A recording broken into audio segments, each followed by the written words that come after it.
As they say in the real world, here we go again. I'm repeating the same question. What is the difference between Chassidus in Russia, Europe, and America?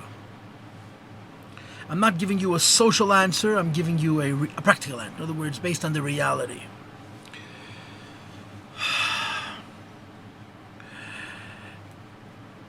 Chabad Chassidus, believe it or not, is an exclusive Chassidus. It was one of the smallest Chassidus. It didn't have a large following. It certainly did not have a large intimate following. There were a lot of casual followers. But intimates, it was probably one of the smallest Chassidus. And it prided itself in being exclusive and small. There's one page of thoughts that the Rebbe Rashab spoke at Fabrengens that are called Hashmotes Shebesefer Teiras Shalom. The Rebbe Rashab Siches were prepared for print by our Rebbe in 1947 and 48. And it's very clear that the Rebbe found them very important. And he put a lot of effort into printing them. First, he printed them in offset. He typed them on a typewriter, and I suspect that Rebbe literally typed the entire Sefer himself in a typewriter and print them, what they used to call in the old country, kupir, unofficial. And a year later, he got permission from the Frierdiker Rebbe to print them typeset in a Sefer Asichas Teiras Shalom. It came out in 1948, and then for decades it was unavailable. When I was growing up, you couldn't get it. It was only in the early 80s that it was printed, I think, for the second time. And the Rebbe was Meiser Nefesh for the printing of the Teiras Shalom. He considered it very important. The Rebbe prepared the Teiras Shalom for print, and he annotated it. He wrote very important notes. And he took out 4 paragraphs. That's it. Very sharp. And there is a page that flows around amongst the people who have access to the Nish Gedrikte, what they call Pnimi. And one of those paragraphs is about Chassidus Chabad. And it says, Der Schuster, the shoemaker, der Schuster darf Taka nicht verstehen. The shoemaker is Taka not supposed to understand. We're Chabad, intellectual. Chassidus Chabad was an elite Chassidus. It was a Chassidus for intellectuals who were prepared to work very, very hard, because Chassidus and intellectualism almost are opposites, because intellectualism is very encouraging of the ego, and the whole idea was you were a great intellectual and you had to achieve bittul. So the tradition of Chabad, going back to the times of the Alter Rebbe, and the Mittler Rebbe, the Tzemach Tzedek, and then by the Rebbe Maharash, and even by the Rebbe Rashab, was very elite. You had to be very intelligent, very dedicated. Chassidus Chabad, this was a full-time job. This is what they did. They may have made a parnasa some other way, but their life was Avedas HaTfilah, was davening and learning Chassidus and having what they called in the olden country a derher. So Chassidus Chabad traditionally was an exclusive, was an elite Chassidus. Now, going back to the times of the Alter Rebbe, the Rabbeim did not see themselves only as a counsel or a guide to a small percentage of elite people. They did feel responsible for all the Jewish people in the world, certainly all the Jewish people in Russia, but they did it in what you would call a pyramid model. They were involved with great Chassidim, and they would give their Chassidim missions. Like, just for an example, our Rebbe's father, Reb Leivik, was given the Rabbanos of Yekaterinstav. That's a classic example of the Rebbe Rashab reaching Jews in Russia indirectly. The Rebbe was involved with one man, with Reb Leivik, and Reb Leivik had influence on tens of thousands of Jews.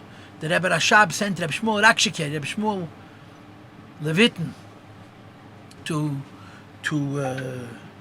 Gruzia, I think, where he accomplished incredible things. He was makar of thousands and thousands of Yidden to Yiddishkeit, to learn in Talmud Torahs, and then some of them went away to yeshivas, incredibly successful. But the Rebbe was not involved with those people. Reb Shmuel was. And you're going back to earlier generations, the Rabbeim used to choose who would be the Rav in a city, who would be the Sheikhit, who would be the Malamed, who would be the Mashpia. And the involvement of the Rebbe with the Am was through these intermediates. Yeah. The Frierdiker Rebbe would say about himself, I wasn't able to do what I was meant to do, which is to be a Chabad Rebbe for Chabad Chassidim, because in Russia, he had to worry about Mikveh Tara and Chinuch of the Negesh Beis Rabban and all these other things, because all the Rabbanim ran away. When he moved to Poland, he really wanted to be an old Chabad Rebbe. And I suppose you could say that for the few years between Tzadik Daled and Tavshin, Tzadik Tes, especially after he moved to Tvatsk, the Frierdiker Rebbe had the closest thing to the Chabad model, to the Lubavitch model. It was a suburban shtetl. People came to see him, and there was a lot of Avedas Atfila and a lot of Aveda Pnimis. It was all on a high level. And again, he was always involved with all the Jewish people he could reach, but it was a pyramid involvement. It wasn't an intimate involvement. When the Rebbeim came to America, a conscious decision was made to change the definition. The Frierdiker Rebbe stopped being, or didn't define himself entirely by the old Chabad model, and he became, in his own words, a Rebbe über der Welt, a Rebbe for the whole world. And they went to the bottom to save Yidden from Shmad, that Jews should marry Jews, that children should be born from Taras HaMishpacha, that Yiddish Kinderlach should get a Yiddish Chinuch, and at least they should be at the release time, and all these other programs, engaging in something which the tradition of Chabad, Chassidische Rebbes, and therefore their Chassidim, was not the Iker. So the change that has taken place between, quote, Russia and America is extraordinary, not only in how the Rebbeim teach Chassidus, but where the Rebbeim's focus is. The Rebbeim are now busy with Hafatza and Askonus, and their Chassidim are defined by that, rather than the Chassidim be defined by Avodas Hatfilah and Achsidische Wort and a Pnimis Dika Fabrengen, and so on. So there's been this huge change in the center of what Chassidus is. Now, of course, the Rebbeim never ever say we abandoned the old, we added to the old. In other words, the Rebbe still expected Chassidim to daven like they did in the olden days, and to have Yiddei Shamayim and Hidur Mitzvah like they did in the olden days, and to learn Torah with the same Ian. But the fact is that the Rebbe spent the bulk of his time, certainly the bulk of his public time, involved in a very different activity than his grandfather would have been involved with, because the Rebbeim consciously changed their self-definition. Has it affected Chassidim? Of course it affected Chassidim. If the Rebbe had come to America, Frierdiker Rebbe, and had elected to be an old-fashioned Rebbe like his father and grandfather had been, Chassidus Chabad would probably be small, exclusive, very elite, and very well respected. There wouldn't be all the politics. All the machlekes and all the politics and all the jealousy is because of the public nature of it, that we're, quote, out there, and there's so many things to criticize because so many people see that what we're doing is compromised. But there was an example, there was a circumstance of Eis Lasis La Hashem Efeiru Teresech, and if Chassidus was radically changed, and if you're a Lubavitcher growing up today, and you're learning a Lubavitch Yeshiva, certainly you're taught the old traditions, but the focus is on Shlichus, the focus is on I'm a Lubavitcher because I'm a kind of another Jew. This is a very different answer than the answer I gave earlier. It's a very different answer. And this answer reflects how the Rebbeim adapted, not because they changed, but because the world changed and they saw the need for it. I just want to say in closing that Ari Raskin, so Gesund sein, from Brooklyn Heights, spoke once in 770. And he said that when he was preparing his talk, he called up his uncle, Zan Gesund, Reb Shalom Hecht, the youngest of the Hecht brothers, and he asked him to tell him something that he could repeat in 770. So Rabbi Hecht, Sidney Hecht, Shalom Hecht, so Gesund sein, told him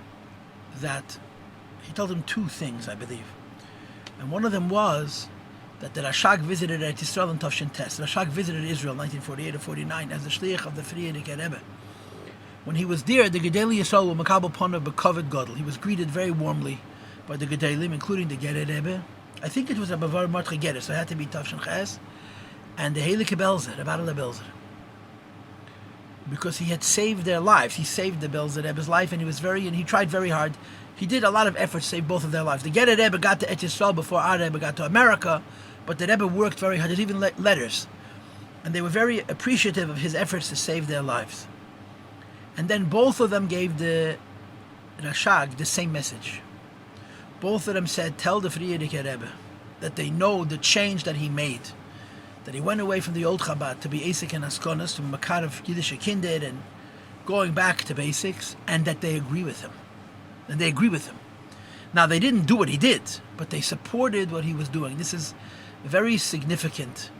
Gedali Yisrael Amiti, in particular Hilike Belzerov, said, the Lubavitchers changed Chassidus, and they know what they're doing. Lubavitchers, I don't mean me and you. The Lubavitcher Rebbeim changed, and they know what they're doing.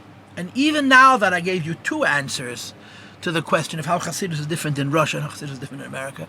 I can continue talking. I can give you more answers which reflect neither the first model, which has to do with the personalities of Russians and Americans, nor the second hour, the reality of Yiddishkeit on the ground in the first model and the second model, but where we, Anash, where we Hasidim are holding. And but I would phrase the question differently. What is the difference between Chassidus in Russia and Chassidus in America? It's just simply what kind of changes did the Rebbe make, and why did he make them? And I have a recollection that question was already asked, and I already answered it. But I'll see. Maybe I'll do another one.